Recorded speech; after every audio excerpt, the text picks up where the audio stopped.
Mahilig din ba mamiesta? Yung tipong lahat ng fiestahan, napuntahan mo na.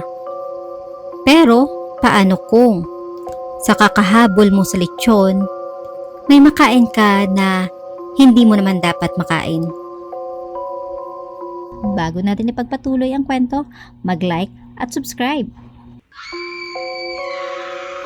Araw ng fiesta sa bayan ng San Miguel at ang simoy ng hangin ay amoy inihaw at sari-saring amoy ng ulam. Ang bawat kanto ay may tugtugan, sayawan at mga ilaw na parang mga bituin. Isang gabing puno ng saya, alak at halakhakan. Ito talaga yung gusto ko.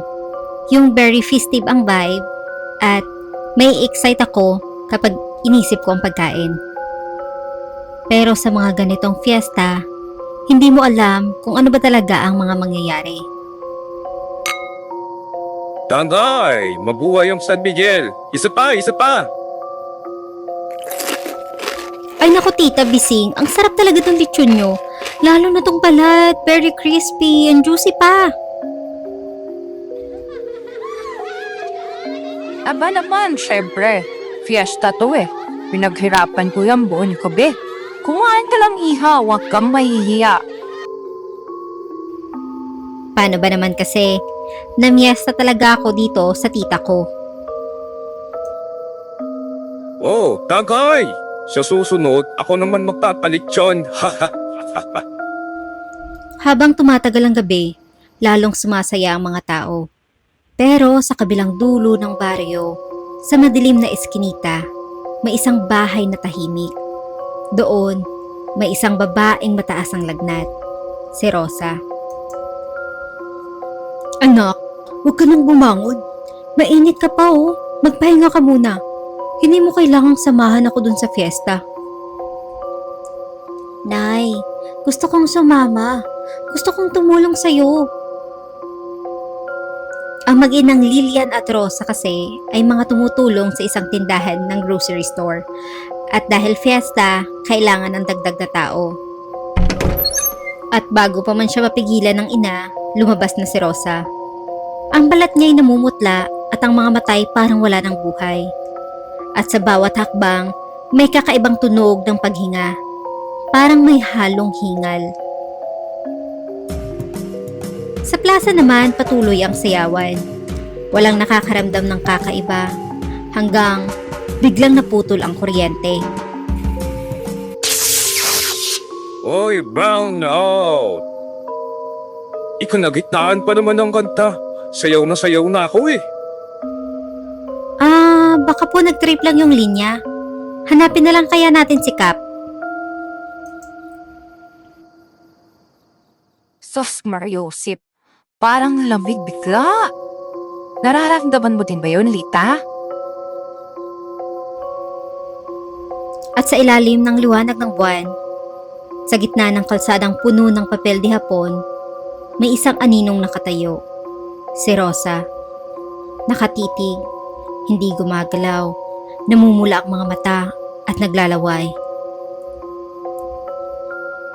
Akala ng kanyang ina ay dahil lang sa lagnat kaya pilit niya itong hinihila pabalik sa kanilang bahay.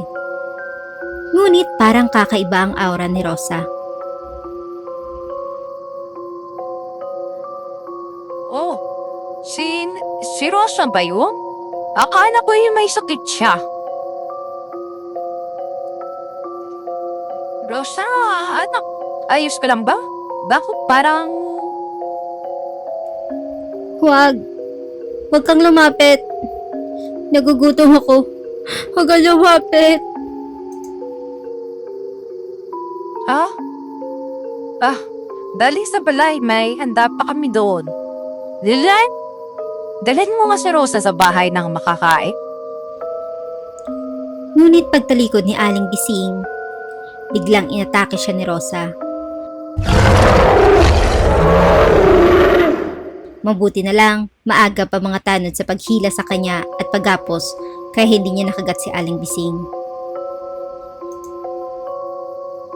Oh, ano to? Diyos ko! Nakakatakot si Rosa! Halimaw! Halimaw! Bago pa man makatakbo ang lahat, kumapit si Rosa sa mga tanod. Ang mga kuko niya biglang humaba at ang balat ay nagkulay abo. Ang mga mata niya ay halos nawawala ng puti. At may isang lalaki na dali-daling sinugod si Rosa at hinampas sa batok. Dahilan ng pagkahimatay nito. Hala tita, si Rosa naging halimaw. Dinala nila si Rosa sa barangay hall at tinali. Bago sa kanila ang ganitong eksena kaya hindi nila matukoy anong nangyari kay Rosa.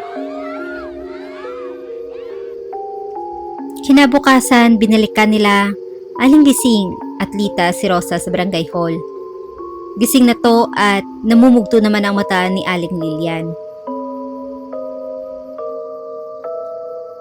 Ano bang nangyari sa'yo, Rosa? Maayos ka naman kahapon, di ba? Hindi ko din po alam. Kahapon po, pagkatapos ko kumain sa bahay nila Remedios, sumakit po yung ulo ko. At nung gabi, nilagnat na ako. Tapos, uhaw na uhaw ako. Pero ayaw ko naman uminom ng tubig. Parang may hinahanap yung lalamunan ko. Baka may hinalot sa pagkain mo. Singit ng lalaki na pumalo kay Rosa. Kilala mo ba yung mga bisita doon?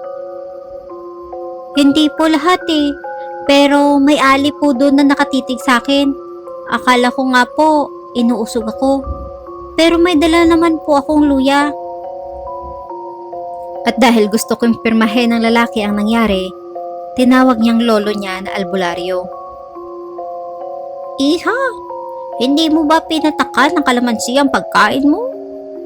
Baka kasi nayanggaw ka. Ha? Eh hindi naman po kasi nila nilalagyan ng kalamansi yung nilagang baka. Nagugutom ka ba? At naglabas ng hilaw na karne ang albularyo. Biglang nag-iba ang aura at mata ni Rosa na para bang gutom na gutom, tumutulo ang laway at nagpupumiglas. Kumpirmado nga, nayanggaw si Rosa. Dalhin niyo siya sa bahay at kailangan natin siyang ritwalan at painumin ng langis. Mababalik pa siya sa dati hanggat hindi pa siya nakakakain ng laman at dugo ng tao. Hindi kami pinayagan manood sa gagawin kay Rosa. Pero rinig namin ang pagsusuka ni Rosa na para bang hanggang kalamnan niya ay ilalabas niya na. Maya-maya pa umalingasaw ang masangsang na amoy galing sa loob ng bahay ng albularyo. At biglang tumahimik. Dahil sa tagal, unti-unting nag-alisa ng mga tao sa tapat ng bahay ng albularyo. Pero kami ni Tia Bising, naghintay kami para malaman kung anong nangyari. Oh, Lilian, okay na ba si Rosa? Ah, ikaw pala, Chay Bising. Oho, may isinuko siya na parang itim na maliit na sisiyo. Pero kinuha din naman ni Kaistong at nilagay sa garapon. Baka ho, dito muna kami matutulog ngayong gabi hanggang sa magkamalay si Rosa. Ah, ganun ba? Ah, sige. Basta, mag-ingat kayo ha? Kinabukasan, balik sa dati ang lugar. Pero, ngayon, hindi na kasing ingay parehas kahapon. Tapos na kasi ang fiesta at tanging mga pagkain na lang ang naiwan at mga banderitas na nakasabit sa kabahayan. Nako, ikaw Lita ha? Sinasabi ko sa'yo, mag-ingat ka talaga. Huwag kain ng kain, hindi yung laging nasa piyestahan. Pag ikaw talaga naging aswang, hindi kita ipagtatanggol. Oho. Paulit-ulit na tiyay eh. Magpapatak na lang din po ako ng kalamansi kahit hindi naman bagay sa ulam. Sabay tawa ko. Umuwi ako na hindi ko na nabalitaan ang nangyari kay Rosa at kay Aling Lilia. Pero sabi naman ni Tita Bising, balik naman daw sa dati ang pamumuhay ng dalawa. Medyo naiilang lang ang ibang mga tao kay Rosa dahil sa nasaksihan. Hindi pa ako ulit nakapunta sa kanila, tita. Pero sa susunod na pagbalik ko doon, sana wala nang yanggawa na maganap. Kaya kayo, mag-ingat kayo sa mga kinakain nyo.